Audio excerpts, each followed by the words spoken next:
What is going on? The Reds are top of the tree for Christmas. The Reds are 6 points clear. The Reds have got the best goal difference in the league. Fucking have a good crimbo, Roy Hodgson. I have got Ste Evo, I have got Paul Cope, and I've got Damian Kavanagh. And a shout out to Stacey Evans, who's won £700 betting on 7-0. Well in, girl. Get the A-list. Get the A-list. Is that true? Yeah, £2.50 on 7-0, shit. Mad. That's ridiculous. See where the football brains are in that family, eh? Very much so, yeah. Damien, you didn't see that one coming, did you?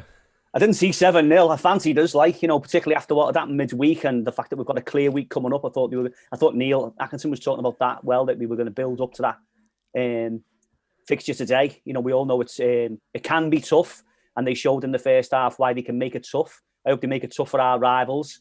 But my God, what a performance that was, eh? What a statement performance that was. I mean, we've just done our own little mini goal of the season up to now competition, haven't we? In one game, it was absolutely fantastic. And if you look at the Fulham game where we didn't start playing until 35 minutes in, they obviously had that chat, hadn't they? Because for the first 5 or 6 minutes of that game, the only time that they touched the ball was the kick off after we scored. I think it was fantastic. He's been shouting in the dressing room, hasn't he? Don't waste the first half. Well, he didn't today. Yeah, spot on. Yeah, it's not often this team needs a kick at the arse. It's not often this team needs to learn any lessons because it's just so fantastic, isn't it? And that just went out there and proved it. Absolutely ruthless. The quality of the attack and play. And then the great thing is, obviously, we go down there and everyone says, oh, you want to watch Palace? They can't have counter-attack. It's like, is that right? Yeah. I'll show you who can counter-attack. We can dominate the ball and we can play it off the park. And if you think you're good at counter-attack and then you get a bit of you smell blood and then you think you're going to get into the game and dominate the game, watch, you don't come up the pitch too far, lads, because we'll kill you that way as well.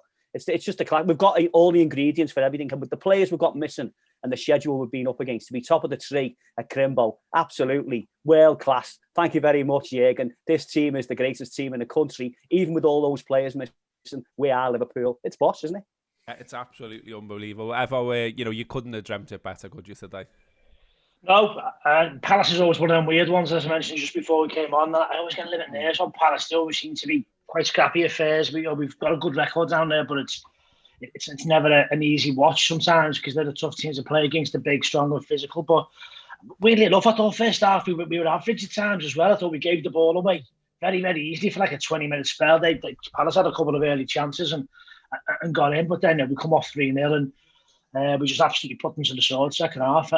It's been coming a long time, that performance for me. I think we've been, putting some good things together, but not quite putting the ball in the back of the net at the right time or just not being clinical enough. But today that was just superb, especially second half. There was some outrageous performances in that team today. I thought there was, Keita went about his business very, very well and very quietly. But with Firmino back to his very, very best. And I imagine, I hope that the rest of the Premier League were sat there shuddering watching that performance of Liverpool because it's, you think hopefully now after that big win in the week in Spurs and obviously today it's ominously back to Liverpool's brilliant best. Yeah, Kopi, it was absolutely clinical, wasn't it, in front of goal? And as Damien said, it's like it is like that season when, BBC ran it, goal of the season, and they were just all Liverpool. It's like that because they were struggling on the commentary to sort of say, well, who's man of the match? And they were like, and then they were like, what's your favourite goal out of all of them? And they were like, because it was just sublime in terms of in front of goal. I mean, Steve's right to say they had one or two chances first half that they should probably score with, if we're all being honest. But then we were just unbelievable in front of goal.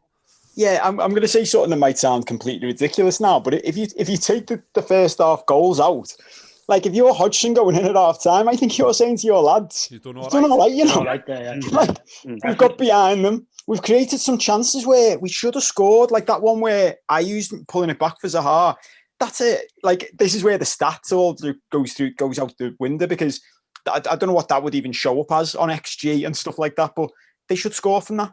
Joe, he pulls that back right, it's a goal.